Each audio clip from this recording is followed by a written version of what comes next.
They say family is everything, but they never tell you what happens when family takes everything from you instead. My name is Cora, and I've spent 29 years being the human safety net for a group of people who saw me as nothing more than spare parts. "You're the only match," my mother Regina announced at Sunday dinner, her voice dripping with what I now recognize as calculated desperation. "The doctors confirmed it this morning. You're Amy's miracle." I stared at my untouched lasagna, feeling the weight of 8 pairs of eyes boring into me. My cousin Amy sat across the table, pale and fragile, already wearing the crown of martyrdom that my family so eagerly bestowed. I need time to think about it," I managed to say. The silence that followed was deafening.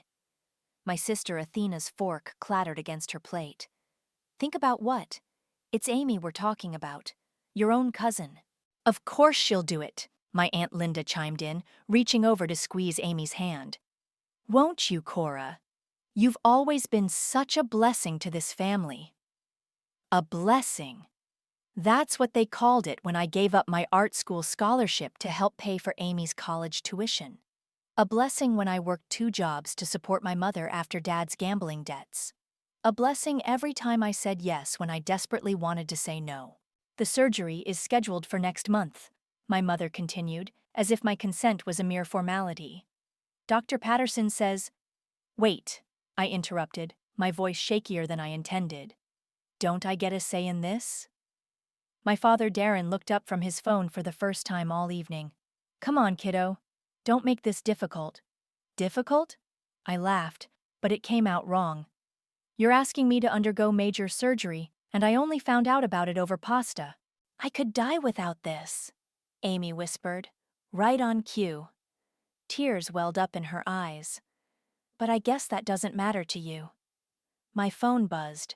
A message from Yusuf. "You okay? Haven't heard from you in days." I ignored it, watching as my family orchestrated their familiar dance of guilt and manipulation. Linda dabbed at her eyes with a napkin. Athena crossed her arms, radiating disapproval. My mother reached across the table to grasp my hand. "Sweetheart," she said, her voice honey-sweet. "This is why God made you the match. It's your purpose." I pulled my hand away. "My purpose? Like when you volunteered me to donate bone marrow to Uncle Rob? Or when you convinced me to drop out of nursing school to care for Grandma?" "That was different," my mother snapped, mask slipping for just a moment. "Family sacrifices for family. You know that." "Yeah, Cora," Athena added. "Some of us actually care about more than just ourselves." I looked around the table, at the faces I'd known all my life, at the people who had shaped me into their perfect sacrificial lamb. Amy's mascara was running now, Linda was making phone calls about the surgery, and my father had retreated back into his phone screen. "Fine," I heard myself say. "I'll do it." The relief in the room was palpable. Chairs scraped back, hugs were exchanged, and someone opened a bottle of wine. "To Cora," they toasted, celebrating my surrender like it was a victory. Hours later, as I helped clean up, my phone buzzed again. A message from Athena. "Soon you'll finally be useful." I stood in the kitchen, holding a stack of dirty plates, and felt something shift inside me. Maybe it was the wine, or maybe it was 29 years of suppressed rage finally finding its voice, but I knew with sudden clarity that something had to change. My phone buzzed one more time. Yusuf again. "Whatever they're asking, remember you have a choice. Always." I set the plates down carefully, my hands steady despite everything. In the dining room, I could hear them planning my surgery, discussing my recovery time, mapping out my pain as if it were just another family event to coordinate. "A true blessing," my mother was saying. "That's what Cora is." I touched my side where the surgeon's knife would soon cut into me, feeling my kidney pulse with my heartbeat. They wanted a blessing? Fine. But blessings, like curses, come with a price. And this time, I would be the one setting the terms. 5 days before the surgery, the hospital's transplant coordinator called to review my pre-op instructions. I recited them back like a well-trained puppet. No food after midnight. Arrive by 6 a.m. Bring comfortable clothes for recovery. And your support person? She asked. Who's staying with you afterward? I hesitated. My mother, I think. Perfect. We'll need her contact information. A text from Yusuf interrupted. Coffee? You look like you need someone to talk to who isn't trying to harvest your organs. I met him at our old college hangout an hour later. The familiar scent of espresso and worn leather chairs felt like stepping into a time machine, back before everything got so complicated. You look terrible, he said, sliding a cappuccino across the table. Thanks. That's exactly what a girl wants to hear before major surgery. His dark eyes studied me. You don't have to do this, you know. According to my family, I absolutely do. I showed him the latest group chat messages, an endless stream of surgery preparations, recovery plans, and thinly veiled commands disguised as concern. Your body, your choice, he said simply. Remember that? I did. It was what he'd said when I quit nursing school, what he'd repeated when I gave Amy my scholarship money. But before I could respond, my phone lit up with another message from my mother. Coming over tonight to drop off some things. Linda and Athena, too. No excuses. They arrived at 7 p.m. sharp, armed with post-surgery supplies and endless opinions. I stood in my kitchen, watching them colonize my apartment with their plans and expectations. You'll need help showering, my mother announced, arranging medical supplies on my counter. I've cleared my schedule for the first week. That's not necessary. Don't be difficult, Cora, Linda cut in. We're just trying to help. I retreated to my bedroom, needing a moment alone, but their voices followed me through the thin walls. I was about to close my door when I heard my name. Poor Cora, Athena was saying from the back patio. Always so desperate to please. I froze. At least she's finally doing something useful, Linda replied, followed by the clink of wine glasses. Though I doubt she'd have agreed if we hadn't pushed. Please, my mother scoffed. She's always been weak. Easy to manipulate. My hand found my phone in my pocket. With trembling fingers, I opened the voice recorder app. Remember when she gave Amy that scholarship money? Athena laughed. As if Amy would ever finish college anyway. Speaking of plans, Linda's voice dropped lower. Have you booked the resort yet? All set, my mother replied. 2 weeks in Cabo while she's recovering alone. She'll never know. We'll just say we're busy with work. And after the surgery? Athena asked. We'll phase her out slowly, my mother said. No need to keep her around once we have what we need. 8 minutes. That's how long I stood there, recording every word, every laugh, every casual dismissal of my existence. 8 minutes of truth that shattered 29 years of lies. My phone vibrated. A text from Yusuf. You okay? You've gone quiet. I stared at the message, then at the recording, then at my reflection in the darkened window. The woman looking back at me wasn't the same one who had agreed to the surgery last week. Cora, my mother called from the kitchen. Come help us organize these medications.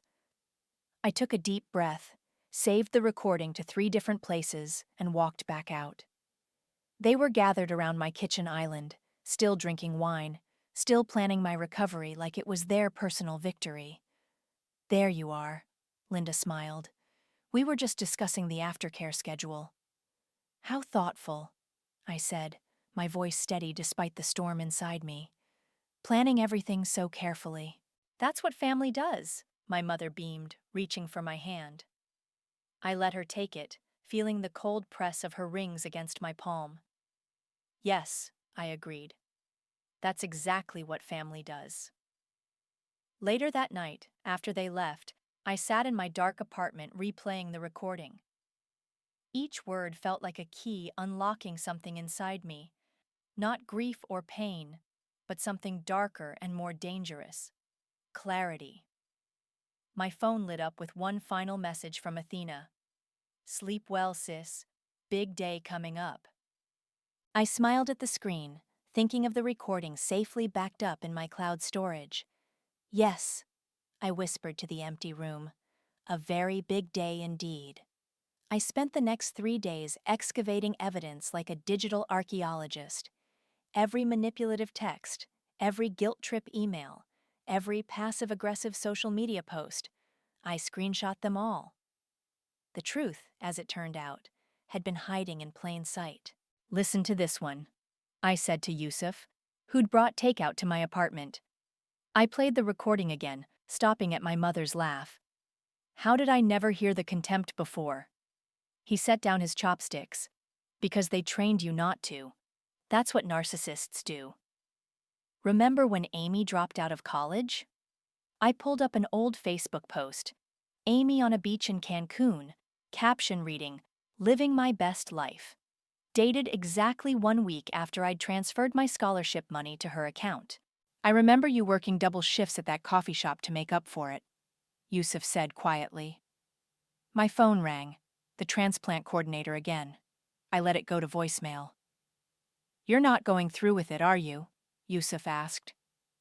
Before I could answer, a text from Malcolm, Amy's younger brother, popped up. "Can we talk?" We met at a park near my apartment. Malcolm looked nervous, constantly checking over his shoulder as if expecting to be caught. "Amy's not following her treatment plan," he blurted out. "She keeps missing appointments, drinking when she's not supposed to. Mom covers it up, makes excuses." I felt my hand tighten around my phone. "Why are you telling me this?" "Because," he hesitated, "because I'm tired of the lies, and because you're about to give up a kidney for someone who doesn't even take care of herself." Back home, I opened my laptop and started typing in the family group chat, then deleted it. Started again. Deleted. The cursor blinked accusingly. My phone buzzed. Linda this time. "Just checking the surgery prep list. Did you stop taking aspirin like the doctor said?" I stared at the message, remembering her voice on the recording. "We'll phase her out slowly." Another text arrived from Athena. "Mom's planning a prayer circle for you tomorrow. Don't you dare skip it." I opened my photo gallery, scrolling through years of receipts, hospital bills I'd helped pay, loans I'd never gotten back, screenshots of Amy's vacation posts while I recovered from bone marrow donation. The transplant coordinator's voicemail played. "Just confirming your pre-op appointment tomorrow at 2 p.m. I looked in the mirror. Really looked at the woman they'd turned me into. Reliable Cora. Selfless Cora. Disposable Cora. "If you need a villain," I whispered to my reflection, "I'll give you one." My phone lit up with a text from my mother. "Don't forget to pack your hospital bag tonight, and wear something nice tomorrow. We're taking family photos before the surgery." I opened the group chat again, but this time my fingers didn't hesitate. I created a new message, carefully uploading screenshots, voice recordings, and years of evidence. I added a short note at the top. "For anyone wondering why I won't be at the hospital tomorrow." My finger hovered over the send button. Another message from Malcolm. "Whatever you're planning, I've got your back." Then Yusuf. "Remember, your body, your choice." I thought about Amy in Cancun with my scholarship money, about my mother planning her secret Cabo trip, about Athena's smug voice. Poor Cora, always so desperate to please. The surgery was 14 hours away. In 14 hours, they expected me to lie down on an operating table and let them take one more piece of me. My grandmother Sandra sent a text. "Are you sure about this surgery, dear? Something doesn't feel right?" I smiled. Sandra had always seen more than she let on. The group chat notification blinked at me. One message could change everything. One message could burn every bridge I'd spent 29 years maintaining. My mother called. I let it ring. Linda texted, "Don't forget to bring your insurance card tomorrow." Athena posted on Instagram, "So blessed to have a sister willing to sacrifice for family." Organ donor, Joppers blessed Asa, family first. I looked at my packed hospital bag by the door, then at the group chat draft waiting to be sent. The choice crystallized. I could be their sacrifice, or I could be their reckoning. "Sometimes," Yusuf had said, "the kindest thing you can do for yourself is to let people show who they really are." I picked up my phone and began to type, "Dear family, there's something you need to know." The morning I was supposed to donate my kidney, I made coffee instead. The rich aroma filled my apartment as my phone lit up with the first message of the day. My mother. "On our way to pick you up. Wear the blue sweater, it photographs better." I took my coffee to the window, watching the sunrise paint the sky in shades of redemption.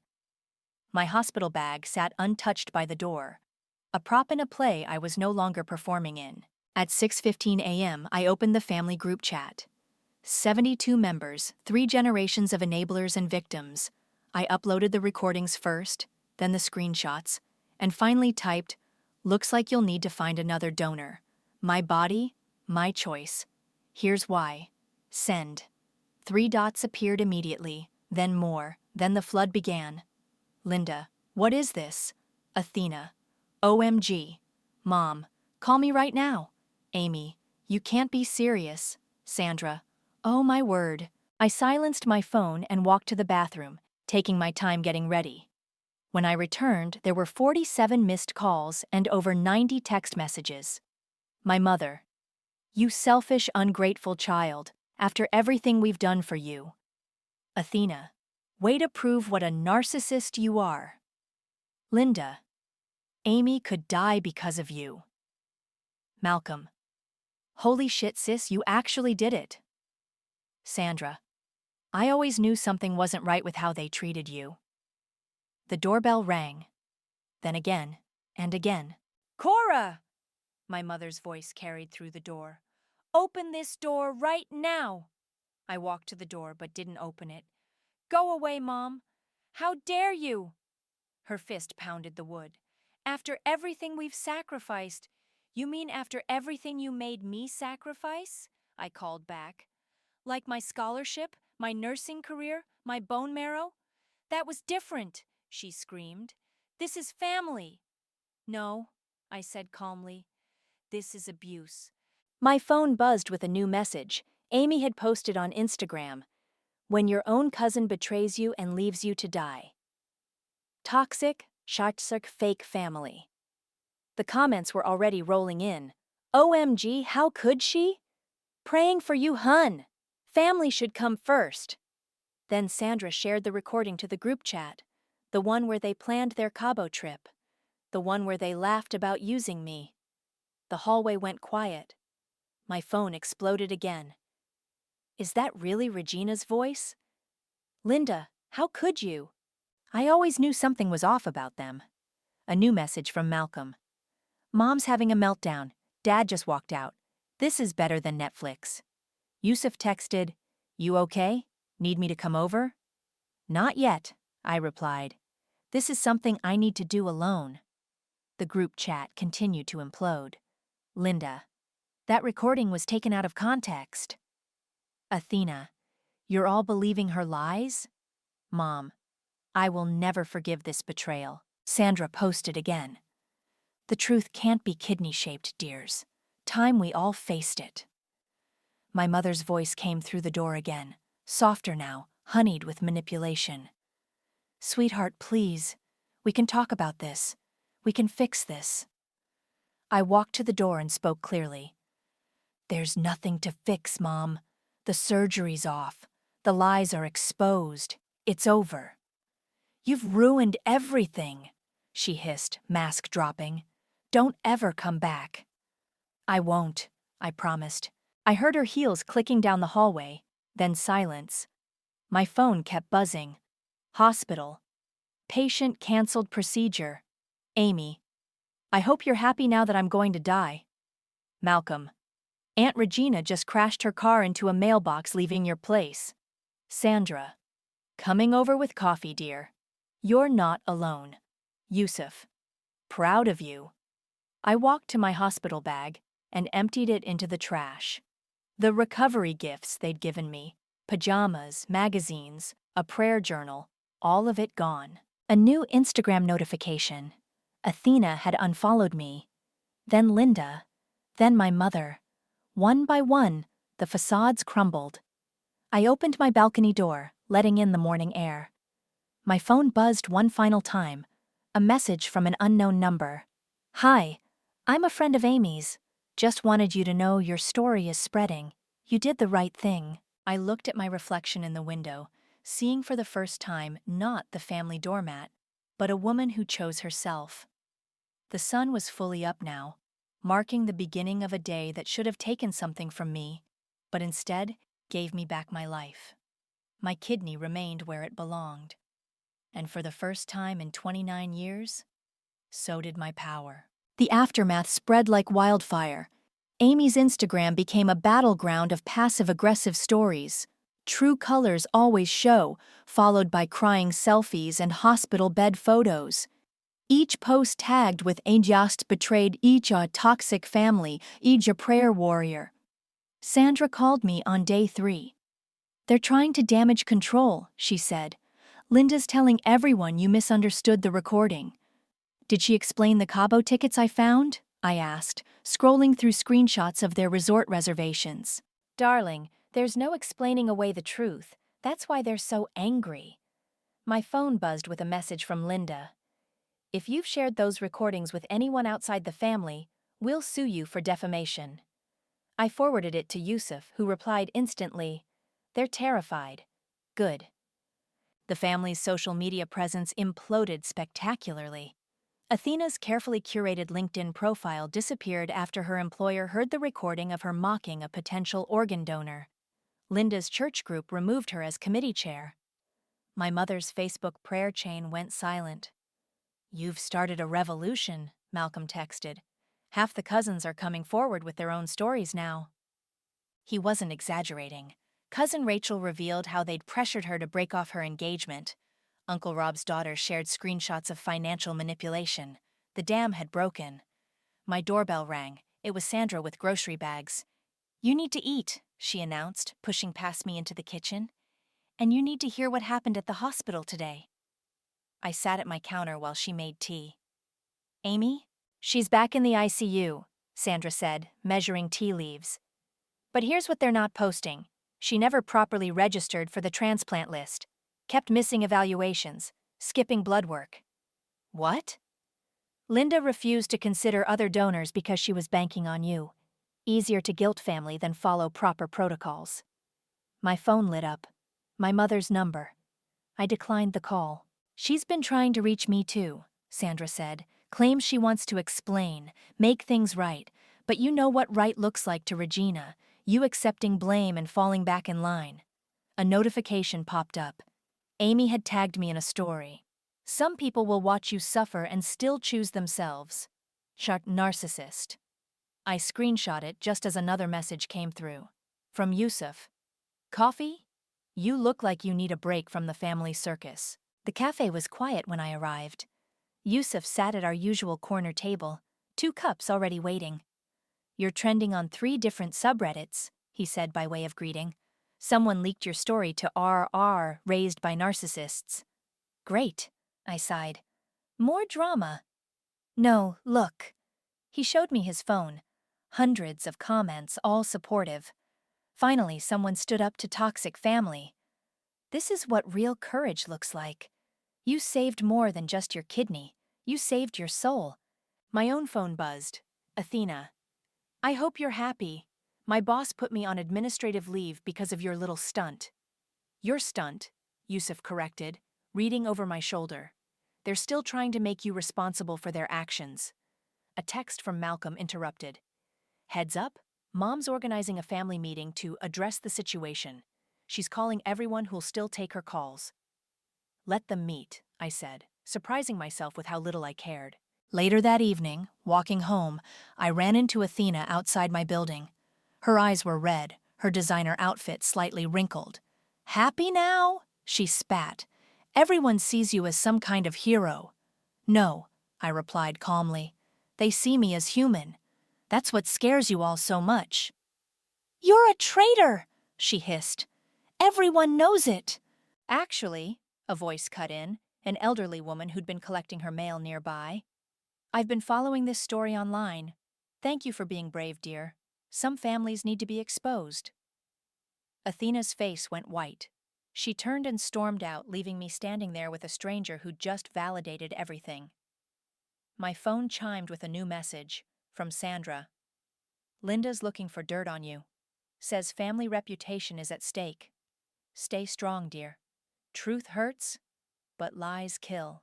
I walked into my apartment, past the space where my hospital bag had been, past the kitchen where they'd planned my surgery, past all the places they'd tried to make me small. Opening my laptop, I began to type. Dear Reddit, I'm the one who exposed my family instead of giving them my kidney. Here's what happened next. The cursor blinked, waiting. Behind me, the sun set on another day of freedom. Messy, complicated freedom that felt more healing than any surgery could have been. My Reddit post exploded overnight. Thousands of comments, dozens of awards, and messages flooding my inbox. The top comment read, "You didn't just save your kidney, you saved your life." Yusuf brought breakfast and his laptop the next morning. You've gone viral, he said, setting down coffee and bagels. Your story's being shared in support groups worldwide. Great, I muttered. More attention. No, look at this. He opened his laptop to show me comments from people sharing similar stories. You're helping others recognize their own toxic families. My phone buzzed. Amy had posted another hospital selfie. When family betrays you, but God has other plans. Blessed survivor. Malcolm texted immediately. She's being dramatic. Doctors say she's stable on dialysis. I was drafting a response when someone knocked. Through the peephole, I saw my father, the first time he'd surfaced since everything exploded. Cora.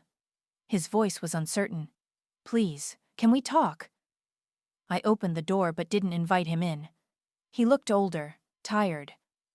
Your mother? He started. Don't, I cut him off. If you're here to defend her, I'm not. He rubbed his face. I left her. Last night, after I heard the full recording. That stopped me. What? 29 years, he said quietly. I watched her do this to you for 29 years and said nothing. I'm not here to ask forgiveness. I just needed you to know I finally see it. Before I could respond, my phone lit up with a call from Sandra. Turn on the local news, she said when I answered. Channel 5. Yusuf grabbed the remote. There on screen was Linda, standing outside the hospital giving an interview. We're devastated by this betrayal. Our daughter Amy. Mute it, I said, watching Linda's performance. The caption read, Family torn apart, organ donation drama goes viral. She's doing damage control, Yusuf observed. My father shook his head. She's doing what Regina taught her. Spin the story, play the victim. My phone kept buzzing. Malcolm. Mom's lost it. She's calling every news station. Sandra. Should I release the trust fund documents? Athena. Hope you're happy being famous for destroying us. I sat down to write a letter to my younger self, the one who always said yes, who believed love meant sacrifice. Halfway through, I deleted it and sent it to Yusuf instead. This needs to be public, he said after reading it. Start a blog. Anonymous at first if you want. No, I decided. No more hiding. I created the blog that night. The Cost of Family, my journey from sacrifice to survival. Within hours, Amy's posts grew more erratic. Some people will face karma. Chuck justice. Truth always comes out. Chuck karma. Can't hide from God prayer. Then Sandra dropped her bomb in the family group chat. If anyone's interested, I have proof Regina's been embezzling from Cora's trust fund for years. Time for all the truth. The chat exploded. Linda, stop this madness! Athena, you're all insane. Mom, these lies must stop. But others spoke up. Cousin Rachel, we believe Cora. Uncle Rob, about time someone stood up to you all. Malcolm, the truth hurts, doesn't it? Later that evening, at the grocery store, I ran into Athena again. She looked haunted, less polished than usual. Everyone sees you as a traitor, she said, blocking my path in the produce section. I reached past her for an apple. No, they see the truth. There's a difference. "You've ruined everything," she hissed. "Our reputation." "Your reputation," a woman interrupted, another shopper who'd been nearby. "Sorry, but I follow your story online. Thank you for being brave enough to stand up to them." Athena's face crumpled. She turned and fled, leaving her basket behind. Back home, I found an envelope under my door. Photos from childhood. Me always in the background, always serving, always fading. On the back of one, Sandra had written, "You were never invisible. You were just waiting to become visible to yourself." My phone lit up with a message from Yusuf. "Dinner? You look like you need a friend who sees you." I looked at my reflection in the window. Not a victim, not a villain, just a woman who chose truth over tradition. My kidney pulsed with my heartbeat. Still mine. Still whole. The blog notification blinked. Hundreds of new followers. Thousands of shares. People finding their own courage in my story. Sometimes the greatest act of love is saying no. Sometimes family is what you save yourself from, not what you save. And sometimes, the most powerful thing you can do is simply tell the truth and let the pieces fall where they may. The truth broke like a tsunami on a Tuesday afternoon. Malcolm called while I was having coffee with Yusuf. "Amy was never officially on the transplant list," he blurted out. "I just found the paperwork. She kept missing evaluations, refusing to follow protocols. The hospital had other options, but Mom rejected them all." My coffee went cold as he explained. Linda had manipulated everyone, banking on guilt-tripping me instead of following proper medical procedures. "There's more," Malcolm continued. "She's been drinking. The doctors warned her, but she didn't stop. That's why they hesitated to approve any surgery." Yusuf reached across the table, squeezing my hand. "They were going to take your kidney for someone who wasn't even following basic care guidelines." My phone buzzed. Sandra had posted in the family group chat. "Emergency meeting at my house now. I have proof of everything." "Go," Yusuf urged. "I'll drive you." Sandra's living room was packed when we arrived. Linda paced by the fireplace, my mother sat rigid on the couch, and various aunts and cousins filled every available space. Amy was notably absent. "Show them," Sandra commanded, nodding to Malcolm. He pulled out a folder. Hospital records. Amy was never cleared for transplant. Mom knew. Linda lunged for the papers. "Those are private." "Like Cora's trust fund records," Sandra cut in, producing another folder. "Regina, want to explain why you've been receiving monthly payments in Cora's name for the past decade?" The room went silent. My mother's face went white. "What payments?" I asked. "Your grandmother's trust," Sandra explained. "Regina's been embezzling your share since you turned 18, nearly $200,000 total." Chaos erupted. Linda tried to leave, but Malcolm blocked the door. Athena started crying. My mother sat frozen, her perfect mask finally cracking. "I can explain," she whispered. "Explain what?" I asked, my voice steady. "How you stole from me while demanding my kidney? How you all laughed about abandoning me after surgery?" "We were just talking," Linda protested. "We didn't mean—" "Yes, you did," Malcolm interrupted. "You meant every word, just like you meant to hide Amy's non-compliance, just like Aunt Regina meant to steal that money." My phone buzzed. A message from Amy. "Is it true? About Mom rejecting other donors?" Before I could respond, the hospital's transplant coordinator called. I put her on speaker. "We need to address some irregularities," she began. "Your cousin's case was never properly processed. We had 3 potential deceased donor matches that were declined without patient consultation." Linda collapsed into a chair. "I was protecting my daughter. By sacrificing mine?" My father's voice came from the doorway. None of us had heard him arrive. "Darren," my mother started. "No, Regina. I've watched you destroy our daughter for years. It ends today." He turned to me. "I've contacted a lawyer about the trust fund theft." My mother's composure shattered. "You can't prove—" "Actually," Sandra interrupted, "I can. I have all the bank records right here." Yusuf, who'd been quietly observing, spoke up. Should I post these documents on your blog, Cora? Your readers would be interested. Don't you dare, Linda hissed. Why not? Malcolm challenged. Afraid of people seeing the truth? I took out my phone and opened the group chat. With steady fingers, I typed, I gave you 29 years. The rest belonged to me. Then I looked at my mother. I'm pressing charges for the theft. You wouldn't, she gasped. We're family. Family doesn't steal. Family doesn't manipulate. Family doesn't laugh about abandoning each other after surgery. Sandra stood up. I'm revising my will. Linda, Regina, you're both out. I'm done enabling this abuse. My phone kept buzzing with notifications. Amy's latest post had gone viral. Finding out your whole life was built on lies. And betrayed, chakra truth, chakra exposed. But this time, the comments weren't sympathetic. Your mom rejected other donors? You weren't even following medical advice. Poor Cora dodged a bullet. I looked around the room at my fractured family. My mother's tears, Linda's rage, Athena's shock, Malcolm's quiet strength, Sandra's fierce protection, and my father's late but firm support. Opening my blog app, I began to type. My family called it duty. I call it survival. Post. The notification count started climbing immediately, but for once I wasn't watching.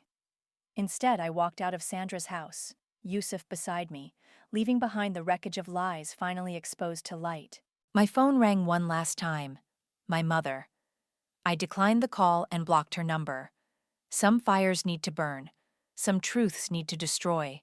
Some families need to break for healing to begin. The police station coffee was terrible, but I sipped it anyway while giving my statement about the trust fund theft. Detective Morris took detailed notes as I explained everything. The manipulation, the kidney, the recordings. Your mother's looking at serious charges, she said. Financial fraud, elder abuse, conspiracy. My phone buzzed. Amy posting from dialysis again. Learning who really loves you. At least I still have Mom. Sandra texted immediately. She's still missing the point, but you're not responsible for her enlightenment. Outside the station, Yusuf waited with real coffee and a newspaper. You're on page 3, he said. Local woman exposes family organ donation scandal. Great, I muttered. More publicity. Actually, he smiled, it's helping people. Look at your blog comments. I scrolled through dozens of messages. You helped me say no to my toxic parents. Finally understood why I always felt guilty. Started therapy because of your story. My phone rang. Malcolm. Amy's finally following medical advice, he reported. Amazing what happens when you can't use someone else's organs as a backup plan. A notification popped up. My old nursing school had emailed. Regarding your interest in returning to the program. Open it, Yusuf encouraged. I did. They were offering to reinstate my enrollment, citing my demonstrated commitment to medical ethics. Sandra called while I was still processing this. Linda's moving to Florida, she announced. Says she needs a fresh start. Your mother's lawyer keeps calling about a plea deal. Let her plea, I said. The truth is already out. Walking home, I passed the coffee shop where I'd worked double shifts to pay for Amy's college. The owner waved me in. Been following your story, she said, sliding me a free latte. Reminded me of my own family. Sometimes love means walking away. My phone lit up with a text from my father. Meeting with the prosecutor tomorrow. Regina's agreed to full restitution. Then Malcolm. Mom sold her Cabo tickets. Karma's funny like that. At home, I found a letter from Athena. I'm in therapy. Not ready to talk, but ready to listen. When you are. I set it aside and opened my laptop to write a new blog post. The cursor blinked expectantly. Need writing company? Yusuf asked from my doorway, holding takeout. Always, I smiled. We sat together as I typed. People ask if I regret exposing my family. Here's the truth. Some relationships are meant to survive fire. Others are the fire you need to survive. My phone buzzed. Sandra had created a new family group chat, smaller this time. Just me, Malcolm, Dad, and a few others who'd chosen truth over tradition. "Dinner at my place Sunday," she wrote. "No manipulation required." I looked at Yusuf. "Want to come to a very different kind of family dinner?" "Only if you promise no one will ask for my organs," he teased. A final notification popped up. Amy had posted again. "Starting over. For real this time. Following doctor's orders. Some lessons hurt to learn." Malcolm commented, "Proud of you, sis. Better late than never." I closed my laptop and stood by my window, watching the city lights blink on. My kidney pulsed with my heartbeat, still mine, still whole. In my inbox, the nursing school acceptance waited. On my blog, thousands of readers found their own courage through my story. "You okay?" Yusuf asked softly. "Better than okay," I replied. "I'm free." My phone lit up one last time. A message from Sandra. "Your grandmother would be proud. She always said the strongest hearts are the ones that learn to beat for themselves." I thought about the woman I was before. Always giving, never choosing, dying by degrees. Then I thought about the woman I am now. Scarred but standing, broken but breathing, finally alive in my own skin. Some would call it revenge, this explosion of truth that shattered my family. But revenge seeks to destroy. Truth seeks to rebuild, even if what rises from the ashes looks nothing like what burned. I may have lost a family, but I found myself. And isn't that the real transplant? Looking at Yusuf, at the nursing school email, at Sandra's dinner invitation, at Malcolm's quiet support, I realized sometimes family isn't what you're born into. Sometimes it's what you build after you break free. And sometimes the greatest act of love isn't giving your kidney. It's keeping your truth, your power, and your right to say no. That's a transplant worth fighting for.